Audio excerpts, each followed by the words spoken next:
So, I mean, my ultimate long-term vision is I want to build $1 billion company that long after I'm off this earth is still here, is still making the world a better place. And I think business is the greatest vehicle that exists for good. And so that's what I feel like I was put on this earth to do.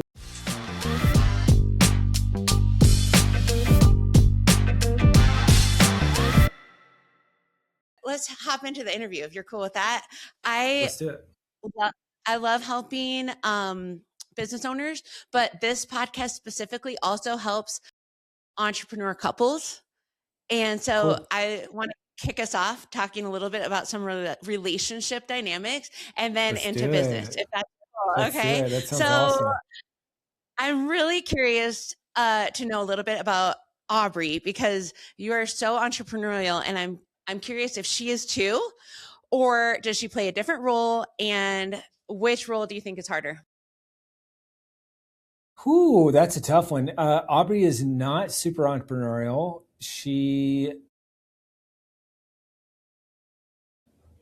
Aubrey rocks. Aubrey's the best thing that ever happened to me.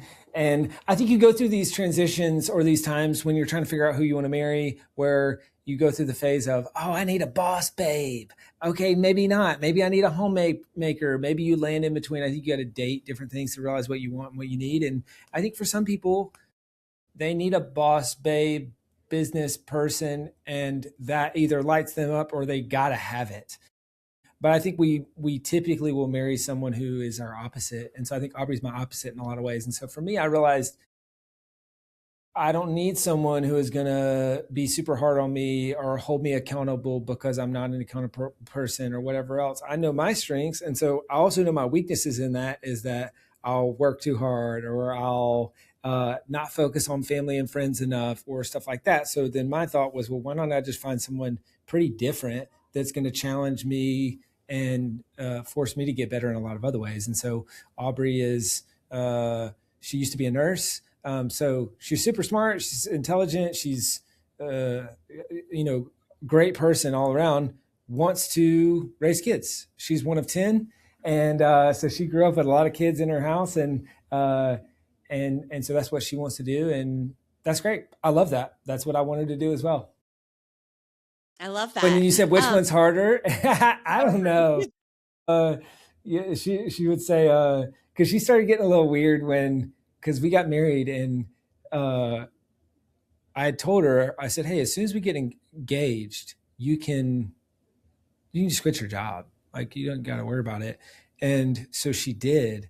But then she felt weird about it, because then we would be going to these entrepreneurial functions and or these double dates or these whatever. And inevitably, a lot of the couples were just kind of, they're both in business. So she kind of started getting self-conscious about that. She's like, I feel really weird that I'm coming in here. I feel like I've got nothing to contribute or nothing of value to add to the conversation, because I'm not in business like everybody else.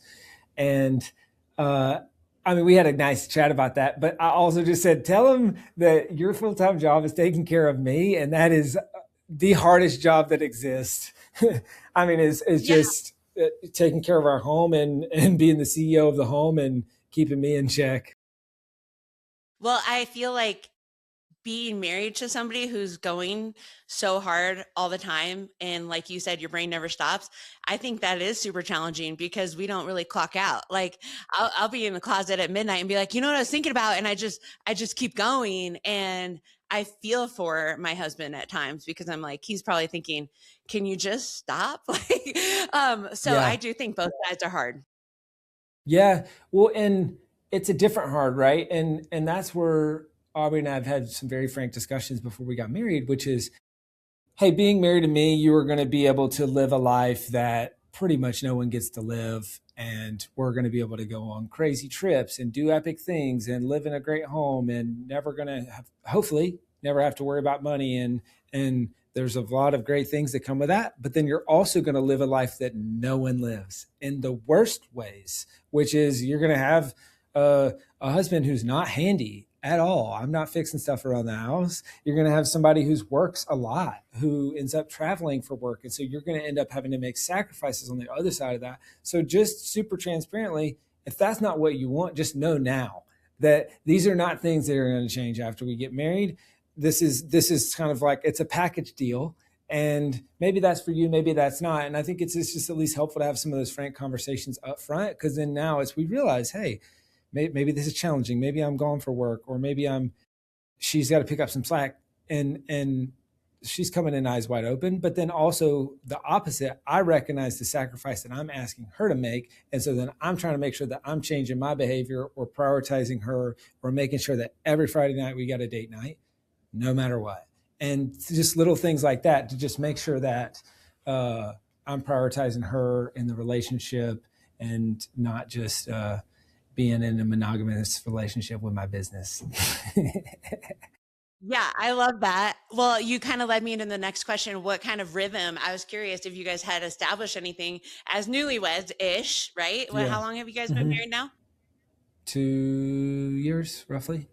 Okay, okay. Well, have you guys established maybe right out of the gate, or maybe it took a little bit of a situation that evolved that you're like, okay, we got to edit our week? Have you established any sort of routines or rhythm to make sure you stay connected, even though, ambition is high and relational equity is also important? Like, I want to keep a Mm-hmm. healthy thing at home. What have you guys decided works for you? There's a handful of things that I think we do that work, and I would give the disclaimer that I'm no expert. I mean, we're just figuring this out. I'm 2 years in. I've got a lot to learn from you and a bunch of other people who are doing this way better probably than I am.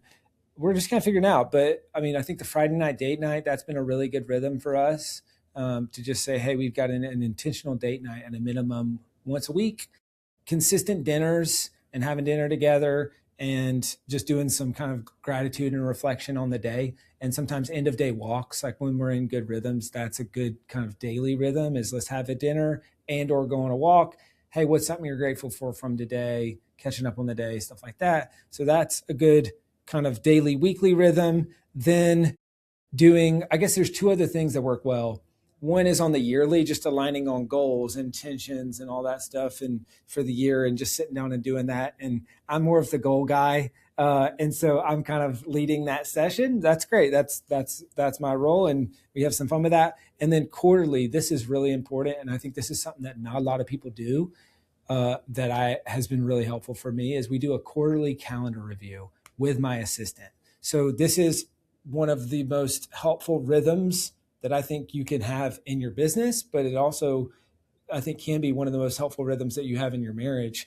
Is I've got a whole checklist that my assistant once a quarter, and oftentimes more frequently than that, so we can overlap, and so that there's never a gap. And so let's call it every 2 months, 2 to 3 months, we'll look at everything for the next 3 months. We'll look at business trips. We'll look at personal trips, any concerts we want to go to, comedy, all down the list, personal appointments, everything, and just kind of map it out. And that's been really helpful, because it does help ease the burden of, especially when I'm away, of, oh, hey, I'm going to be gone these 5 days for a company offsite. That's a perfect time for you to go see your family, or for you to go to Hawaii with your friend, or whatever else. And so that's been really helpful, because it used to be that comes out of nowhere. I'm gone for a week, and she's like, hey, this sucks. I'm Right? by myself at the house. We don't have kids yet or anything. And so, that's really helped, where now all of a sudden she's taking intentional trips or having intentional connection time with her family or friends during those times. So those are a few things that have worked well for us. Do you guys have any I'm just curious, do you have any boundaries around talking about work in the home context, or is it like a free for all? She loves talking about it with you, or is she kind of like, hey, I'm good? She will humor me.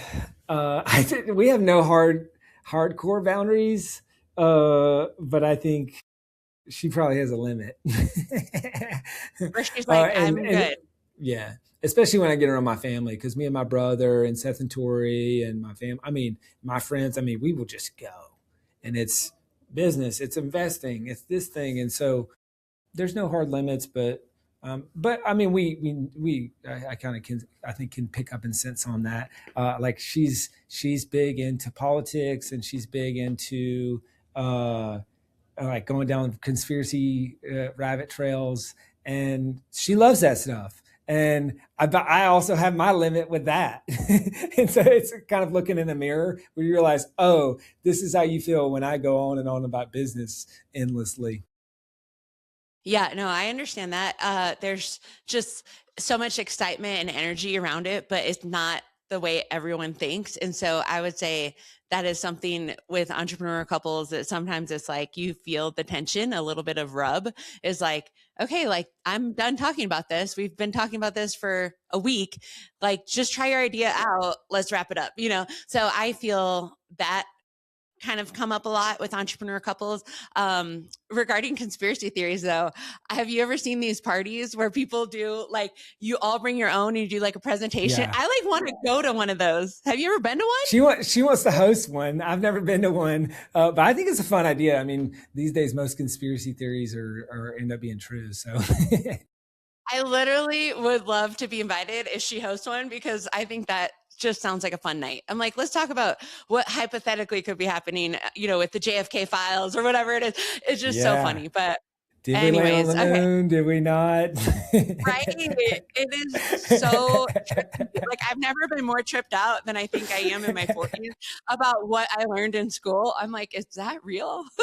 Anyways, Totally. okay, cool. Well, let's switch over to business. I I just have so much to, I'm going to go rapid fire if that's cool. I have so many questions for you Great. because I really respect your thought leadership in business. You know, people know you have the self-publishing company, but I really think what I see happening to you is just becoming one of our generation's thought leaders when it comes to business and best practices.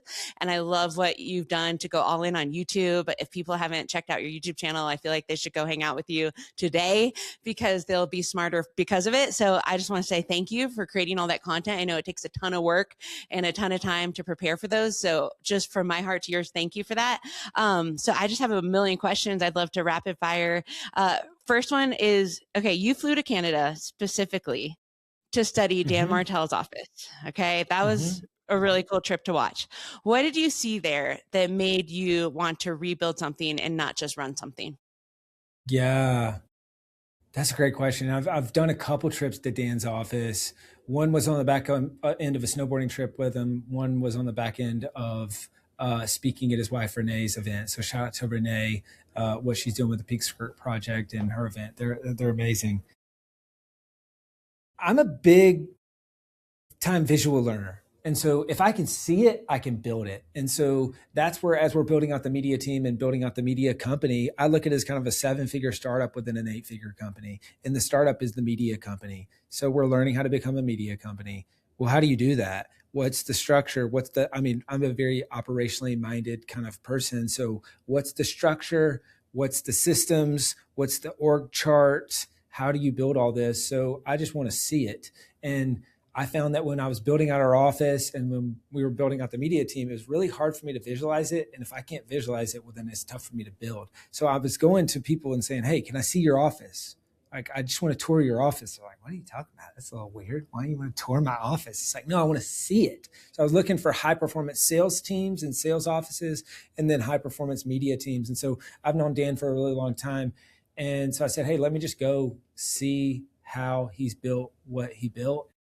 Took away a lot of really great lessons from it. I mean, I think one is forced constraints. He's got a constraint of a space, and that forces him to get more out of an existing team. Goals everywhere. That was a big one. They've got dashboards, they've got goals, they've got dream partner lists all over the office. And so I came back and integrated all that into our office and media team, content studio, and all that. And then I think just seeing some of the frameworks that he uses and frameworks that he talks about was, I don't know, just really interesting. And then just peppering it with questions, even something as small as, which I guess we haven't adopted this yet, but I noticed that when we were talking about his office, he said the studio. And I would say, oh yeah, so like tell me more about the office. He's like, oh, you mean the studio? And every time it kept happening, I'm like, hold up. Clearly, you don't want to call it an office and you want to call it a studio. He said, yeah, we do not call it an office. It's a studio because we're a media team and we're a media company. So media companies have a studio. we don't go to the office. We show up to the studio. It's just so It fun. just It's a it just changes. classic Dan thing, but yeah. But it does change the people's perspective is like, okay, I work at a studio. What is the purpose of my work versus office could be so generalized. I love that. That's really cool takeaway. And I can see that. I can totally see the fruit of what you're building. I probably have more questions offline about that too. But here's my next question. You've talked about the difference between farm league and going pro. Where do most small business owners stay stuck at farm league? And what's the real reason that they don't take ownership? Hmm. So the farm league versus going pro is kind of an approach to talent acquisition. So if you're a farm league, kind of in the baseball world, you're getting the upstart talent, and then you're betting on I can develop them better than anyone else, and there will be arbitrage in that, and I will get disproportionate output. So I grew up a Braves fan. I grew up an hour and a half north of Atlanta. And so the Braves are kind of notorious for being a farm league kind of team. They're great at developing talent.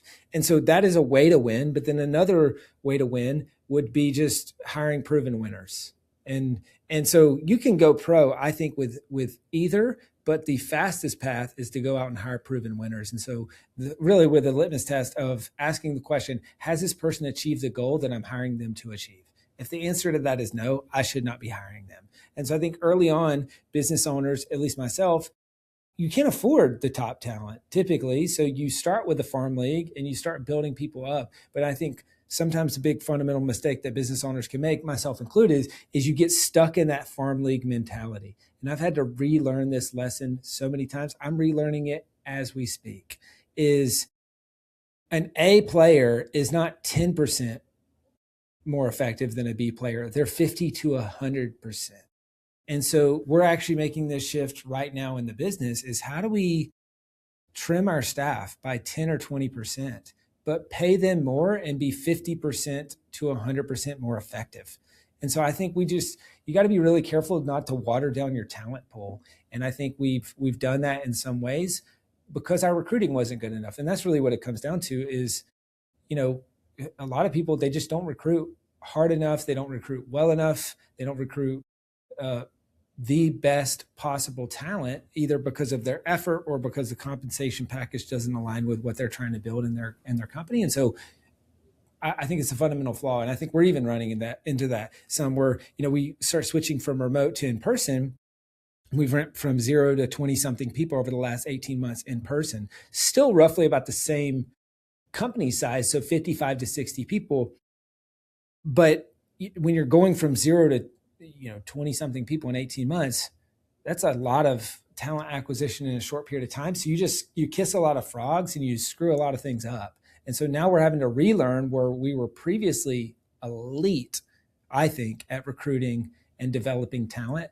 Now we are 6 out of 10, maybe even worse than that. And so we're having to figure out how do we recruit top talent in person. The criteria is different. Then how do we develop that top talent? And then there's also just not to go super long here, but just the element of cohesion and longevity. One problem I've been running into is I've got, it's almost like the haves and the have-nots, which is I've got people who've been working with me for 4 years, 6 years, 8 years plus remotely. And then almost everyone in person has been working with me for less than 2 years.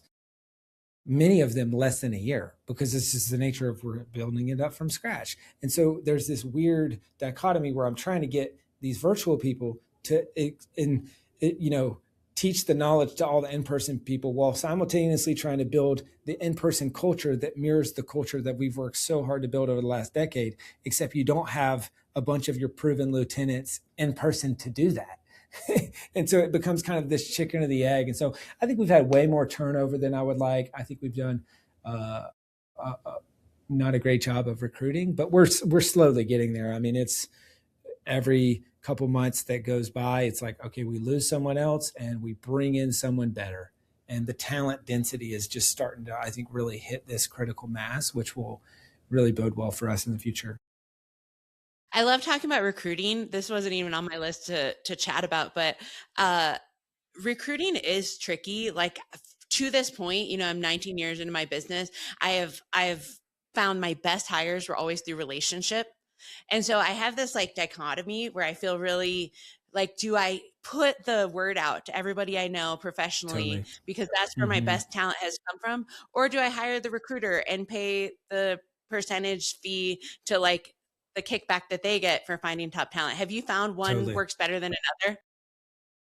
That's a tough one because it physically pains me to pay recruiters. It feels like such a waste of money. I know it's not. They're great at their job, but I mean, they charge an exorbitant amount. It's like 20 to 25%, Yes, sometimes more of it's first year crazy. salary. So, I mean, you're paying them tens of thousands of dollars to go out and find talent. I've always felt like we can find as good, if not better, talent ourselves. I think where I start to draw the line is in two places. One, is this type of talent in my network? If so, I still try to go in network as best as possible. And sometimes in network means I give a referral bounty to people on the team. I'd rather pay my team than pay some external people. So we'll say $1,000, $5,000 if it's a big position. If we hire someone that you refer and they stick for 90 days. And so that helps incentivize your best people know your best people. So that's kind of almost like the internal recruiter model. But then if the answer is no, I don't know these people, which that's honestly been the hardest part in flipping to in person. Because previously, social media post, who do y'all know that's great at sales? We could get the best talent from anywhere. Now it's who in Austin knows someone. I mean, that Or just would really be willing shows. to move Yeah, there, which would be, exactly. and then you Which just sell your area, right? Yeah, which we haven't had a lot of success with that. But either way, you're shrinking the talent pool. And so that's where we've said, okay, well, then maybe for those, we just need to spend the money to advertise the position, or maybe we've hired a local recruiter here or there. It's done okay. So let's talk about it for just a second. We chatted right before we went on our interview about switching to the in-person. Can you just tell our listeners why you, in a nutshell, even though you do have a full episode on this on your YouTube channel, but in a nutshell, why did you switch from being, hey, I'll be fine with all this talent around the world, North America, whatever, same time zone, versus now you want them all in Austin? I think what got you here won't get you there. And it's a cliche saying, but when you look around, as I did, and just about every company I saw that was bigger than us was not remote. I mean, I could count it on one hand, maybe two, how many companies I know that are bigger than us that are remote. Doesn't mean it can't be done. It just means you're swimming upstream. So do you want to swim upstream, or do you want to swim with the tide? And so that's where I just had to take an honest assessment and realize that the reason why we weren't in person previously is mostly selfish, not because it's what's best for the company. And so then transitioning into a phase of life where I bought my dream home, married my dream girl, setting roots and want to raise kids and all that stuff. Well, then I said, man, I'm really desiring community and depth. And we're also hitting a plateau in the business. And so, how do we break through that plateau? Well, there's some strategic decisions around creating a media team, all that. Well, that needs to be in person. And I just looked around and I said, oh, the people who are bigger than me, they're running in person. So maybe I should just do that. And so Dan was obviously part of the inspiration. Aaron Stokes was part of the inspiration. Gosh, I mean, so many. You look at Alex Ramosi, you look at Russell Brunson, you look at Grant Cardone, you look at especially anyone in the info space. If they've got a big business, Dean Graziosi, Pace Morby, Jeremy Miner. I mean, you could go on and on and on. If they're running an 8 and 9 figure business, 99% chance they're in person. Very cool. I mean, the proof is there, and it is a very hard like plug to pull and say, okay, we're doing this. And I just hats off to you because very few people are talking about it. So I want to say I respect you for that. We are also a fully in-person company, and that has provided its own challenges as well, especially once people get used to having the perks of working from Totally. home, and then you have to reverse back. It's hard, but again, all for the growth of the mission. And if you really believe in what you're doing and the purpose behind it, it's like, okay, I can make these changes because what's best overall, I got to go forward. So Yeah. thank you for being so honest with us about that. Do you feel like, this is my last question about hiring, do you feel like you can install inside of a hire, do you think you can install with them like the passion of a founder or like the heart behind the business without them being an owner? No, I would like to think so, but I think uh, founders think like founders and employees think like employees. And so I think trying to force an employee to think like a founder is just, I don't know. I don't really see a ton of benefit in it. Now, don't get me wrong. I see the benefit in it. I want it to happen, but it just, I think fundamentally doesn't make sense. Kind of like Charlie Munger says, you show me the incentive, I'll show you the outcome. And so people follow their incentives.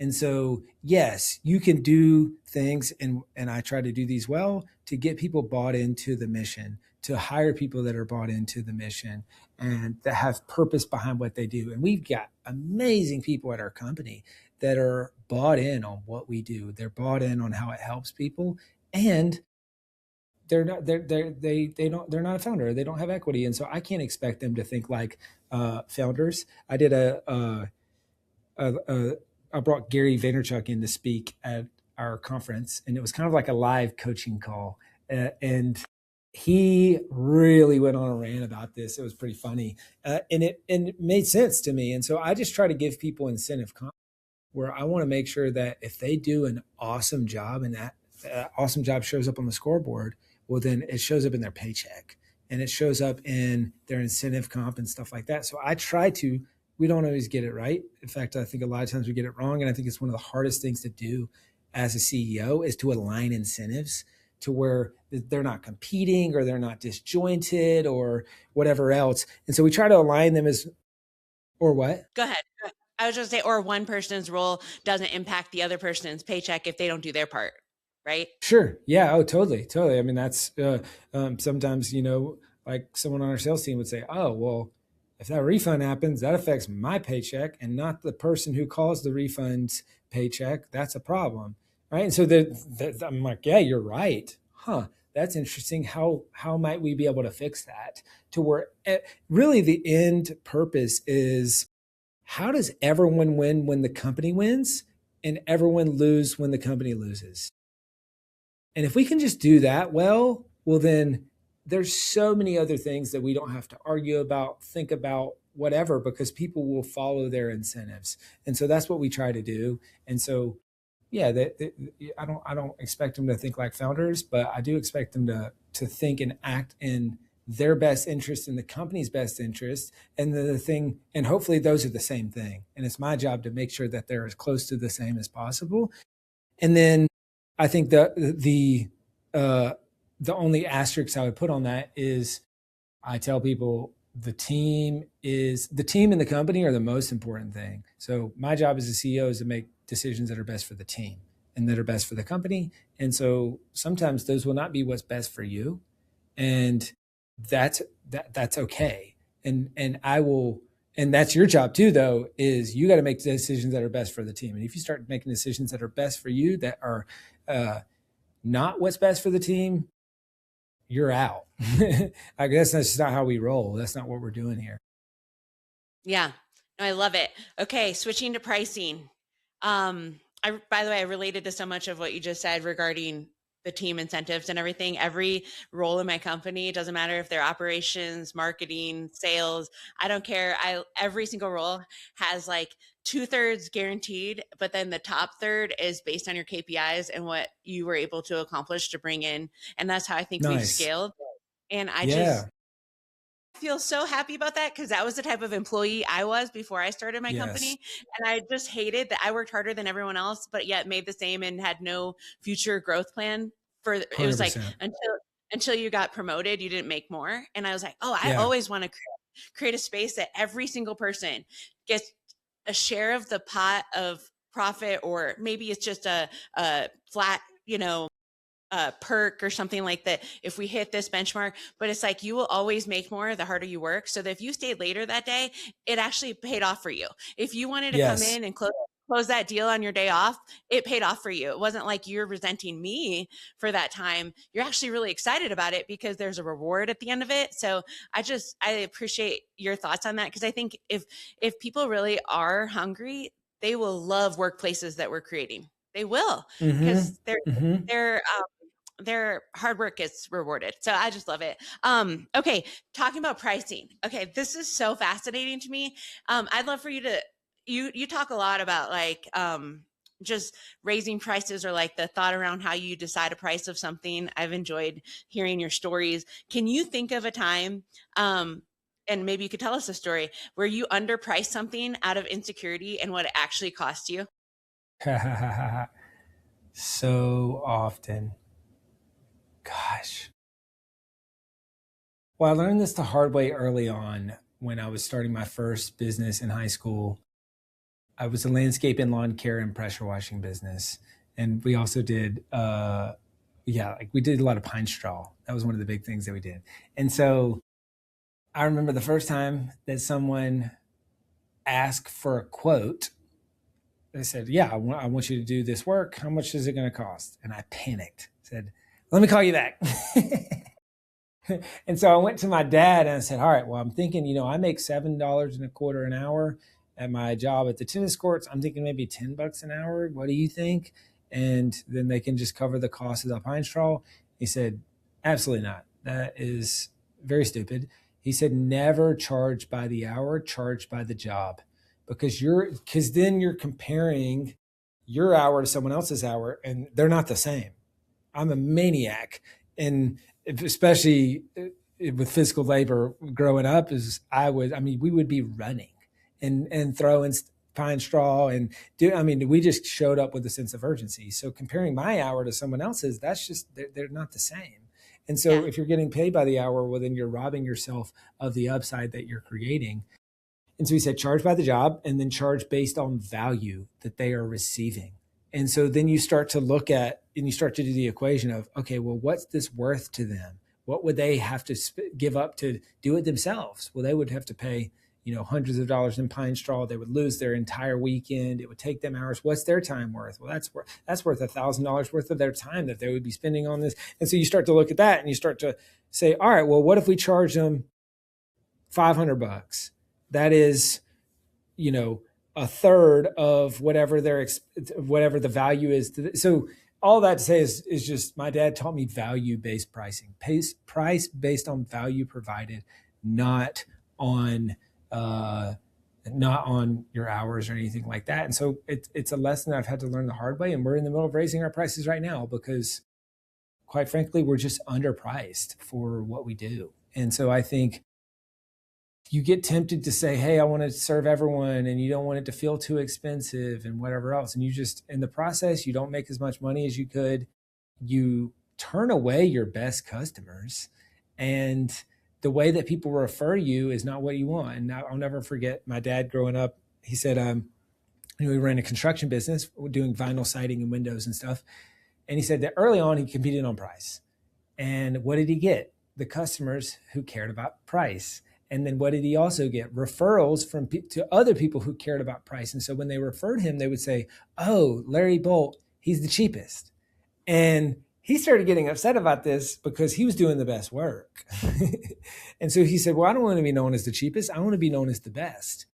And so then he raised all of his prices and kept raising all of his prices. And then eventually people started referring him and they would say, "Larry Bolt, he's not the cheapest, but if you need the job done right, you hire him." So then guess what type of customers that he's bringing in? People who are willing to pay, who are way less of a pain in the butt, who want the job done right. So that's always stuck with me. And that's why we're in the middle of increasing our prices as we speak, because we want to bring in better customers and better referrals to people who say selfpublishing.com. They're not the cheapest, but if you want this done right, you work with them. So, what would you say to an entrepreneur that's like really stuck in their headspace of, if I raise my prices, I'm going to drop off some people, like I'm going to lose some people that are already in my funnel. They're my consistent customer, and they're in their head. They're like so scared Yeah. to move their price up. What would you say to them? Raising your prices is just simple math, and losing customers is part of the math. And that's on purpose. That's the whole point. And so I think people, when they think about this, they get emotional and they don't look at the logic and the facts of what it actually looks like. So let's say you raise your prices by 25%. That's a pretty big jump. But let's say you do that and you go from, shoot, let's just say double the prices. So let's say you're charging $1,000 for what it is, and now you charge 2,000. And let's say you lose 50% of your customers in that. Well, you still have 50% more revenue with half the customers, right? Or I guess that math breaks down a little bit, but you've got more revenue on the same amount of customers. And so unless you lose more percentage of customer base than you lose or than you gain in the price increase, you're going to be net positive and you have more margin, right? And so let's say a recurring revenue example, because I feel like that last example is a little confusing. But let's say you're charging $50 a month for a thing, and then you raise the prices to $60 a month. Well, that is roughly 20% increase. Well, if you have 10% churn, great. You're doing more in revenue on that same customer base. So it's one of the simplest levers that you can move to increase your revenue, increase your margin, which is the most important number in your business, and then also get back some of your time. I think this is a no-brainer for people who do one-to-one or trade hours for dollars, and they say, oh my gosh, I can't take on more clients. If you can't take on more clients, you've got to raise prices now and keep raising them until you've got some slack in your schedule, because you'll figure out a way to fill it and you'll be a lot more profitable in the process. I love it. I love it. Okay. Last question about just kind of like pricing. I think this applies a little bit to your knowledge that you're sharing online, but you once said, give away all your best stuff for free because people will pay you to tell it to them again. So how do you actually price your free stuff or decide what's paid versus what do I provide as a free content? The free bar is raised. I mean, it's and it continues to raise. And so, yes, give away all your best stuff for free, and people will pay you to tell it to them again. And so, one of the big ways that we do that is with books and how we help people write books, because people are always asking, well, how much should I include in the book? Should I keep? I can't give my best stuff. I should hold it back. Well, then it's a watered down, crappy book. So give away all your best stuff for free. People will pay you to tell it to them again. So we just try to give as much value as humanly possible and build reciprocity as early in the sales process as possible. Because then by the time you ask for a credit card or you ask to work with together, there's so much reciprocity. They say, oh my gosh, if Mindy gave all this to me for free, imagine what it would look like to work with her if I was a paying customer. And so that's our mantra, is just try to add value as much as humanly possible. And then, yeah, of course, add even more value in the paid stuff. Otherwise, there's no reason for them to do the paid stuff. But most people don't have a problem with that. They have a problem with adding free value before the paywall hits. I feel like that resonated a lot with me when you shared that, because that's been my approach so far in my coaching business, is just to give as much as I can when I speak or on my, social media accounts. And then it is so fascinating. People still want you to be in their life at a deeper level. And even though you're going to tell them the same thing again, but like now it's just personal, it's like, oh, she's telling it to me. So they pay for that. It's really cool. I mean, I think, do you feel like that's where we're headed? Is that there is an overabundance of knowledge out there, but people still want that personalized? Yes. Also do it. Oh, Do it for 100%. me. Because do it with me, do it for me. Yes, because the answer to every question is in AI. I mean, let's just be real. It's there's no reason to ask people questions anymore. When you could just, if you, at least at a minimum, if you have not first asked that question to AI, don't ask a lawyer a question, don't ask a doctor a question, don't ask even the highest, your boss for sure, the highest paid professionals.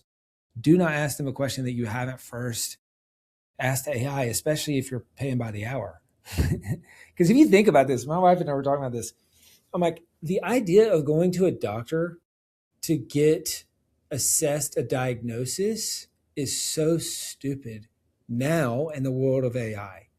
A Correct. doctor, you're going to them. They, if you think about all of the medical knowledge that exists, they learned a small sliver of it. They remembered a small sliver of that, and it's just what their medical school taught them. Then they have a limited amount of things that they've interacted with in their practice, the very small amount of cases.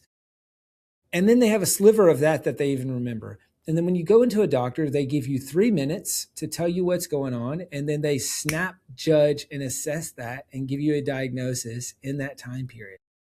That's horribly inefficient. What's the alternative? Going to infinite intelligence that That literally remembers has everything. all that remembers everything, never forgets, that has every possible case that's ever existed, medical papers, everything, and then having more than 3 minutes to map out everything that's happening with you, and then give the information to AI, and then it comes back with here. But then to your original question and point, then going to the expert and saying, hey, here's what I'm thinking. I'd love some feedback on this. Is this right? Is this wrong? Because we want to know that an expert is guiding us. We don't want to just totally leave it up to AI. So whether that's coaching in our world, or sometimes people just need to talk it through, and they're not just going to be good at their external processors. They're not just going to be good at, just typing stuff out. Now I would say, great, that's what voice to text or voice AI is for. And you still probably need a human that can guide you and coach you through the decision that you're trying to make or the thing that you're trying to do.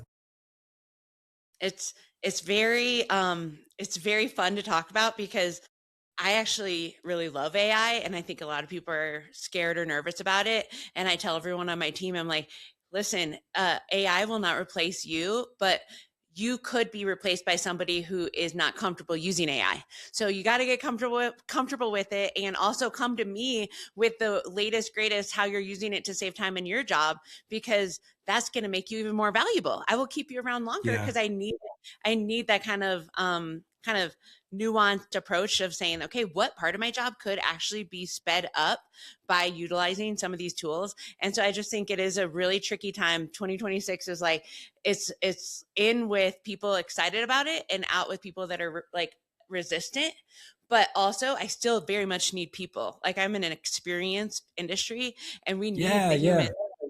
to provide those experiences. Absolutely. But I also think like we can afford to be strong and exercising the muscle of there's ways to use it in a way that could like save time, and all of us want to save time. So I don't really know if you have a recommendation for business owners to say if they're trying to maybe do an audit on their company, and Do where could they yeah. maybe, oh, where, what do you recommend?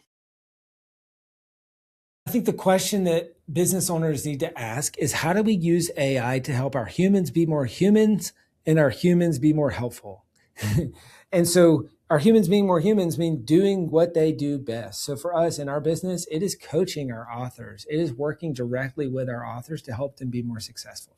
Everything else is admin. Everything else is minutia that doesn't add value to the customer. Taking notes on the call, sending them the notes on that, all of the in between, answering dumb rote questions that can be easily answered with AI about their coaching call time or whatever else. If you think about it, it's kind of like a doctor or a physician.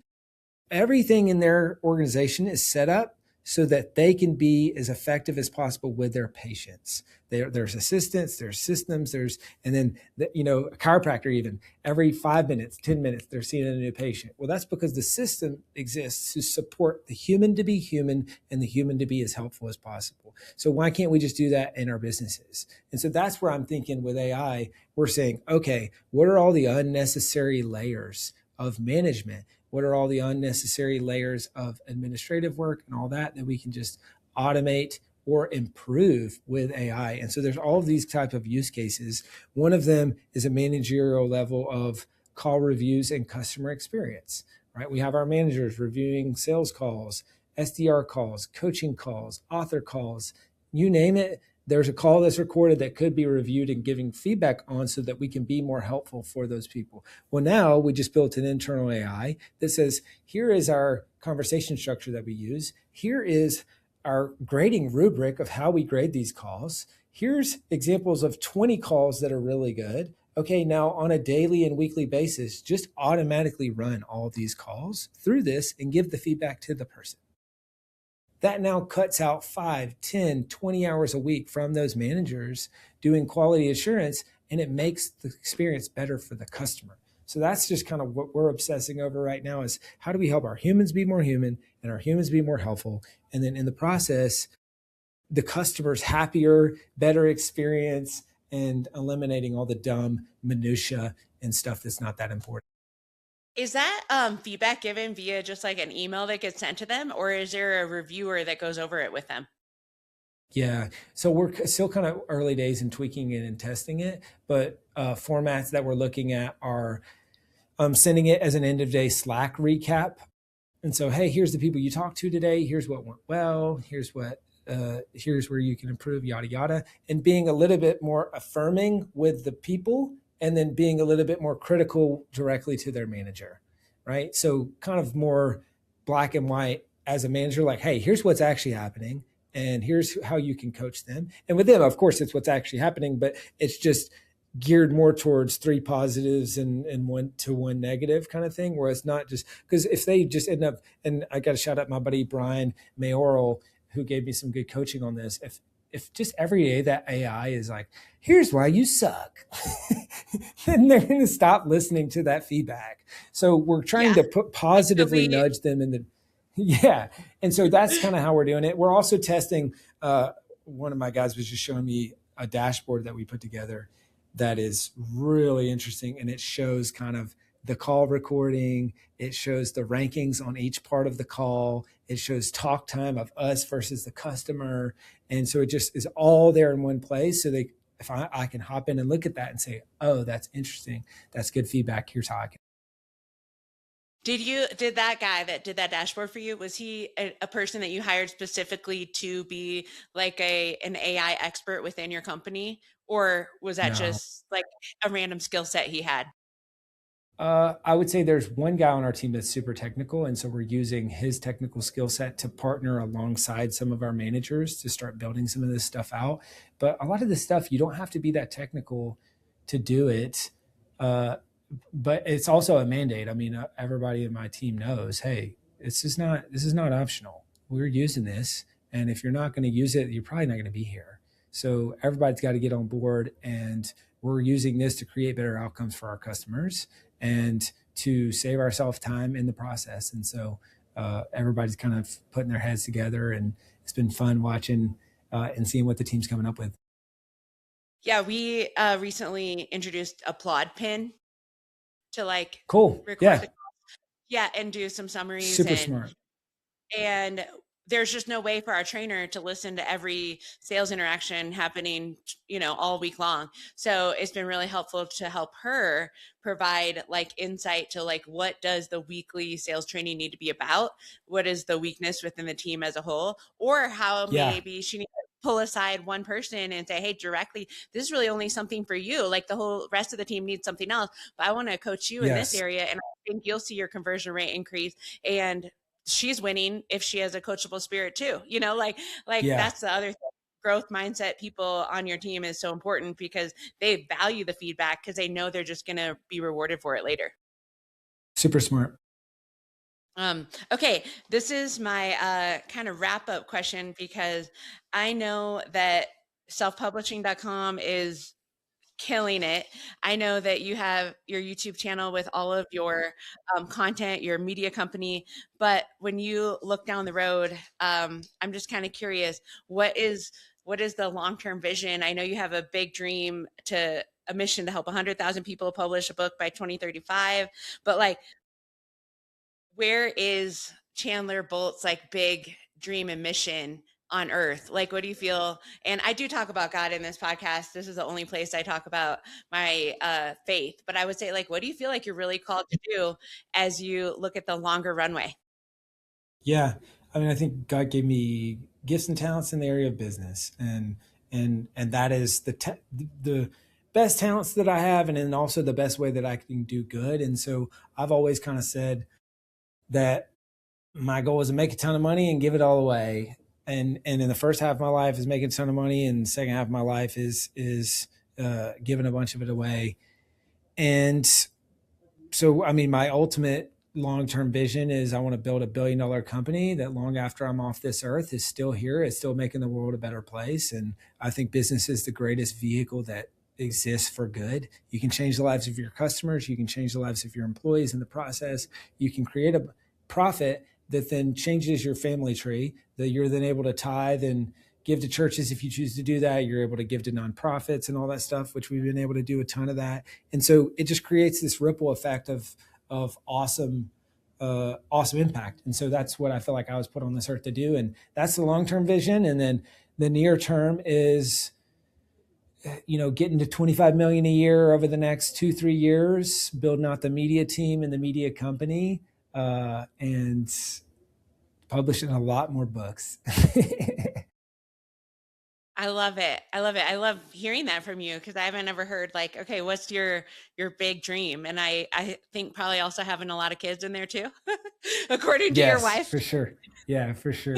If she has anything to do with it, that'll definitely be happening. No, that's awesome. Well, bringing it back to kids, I will tell you, we're building like a venue on our property here across our driveway. And there's a lot of dreams I have for it, with a podcast studio, for a media company, all the things.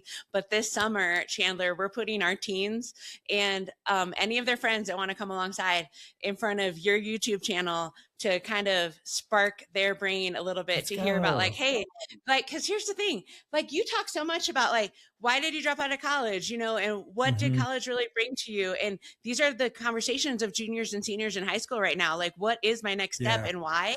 And so I just love how your perspective challenges both the parents and the kids to think differently about what is next. And so I just want to say thank you, because it's going to be a fun summer. We're going to do it in our venue space, and hopefully get a lot of people thinking about how God can use their skills to bring it to the marketplace. It doesn't have to be in ministry or other ways. Like, I do feel like we're making an impact through our businesses, and I want to help them be inspired with your content. So I just want to say thank you again for putting it out there, because it's making an impact. That's really cool. Thank you for doing that. And thank you for saying that. And you'll have to post something or tag me when you guys do it. I'd love to follow along and shout you guys out. That's really fun. Cool. Well, thank you for being here today and going so deep on these topics. And we wish you the best. Thanks for listening. Be sure to subscribe to the show, rate, review, and share with a friend. Also, follow The Something New Show on Instagram and Facebook. If you want a fuller experience, watch the show on YouTube to help you create a life worth celebrating.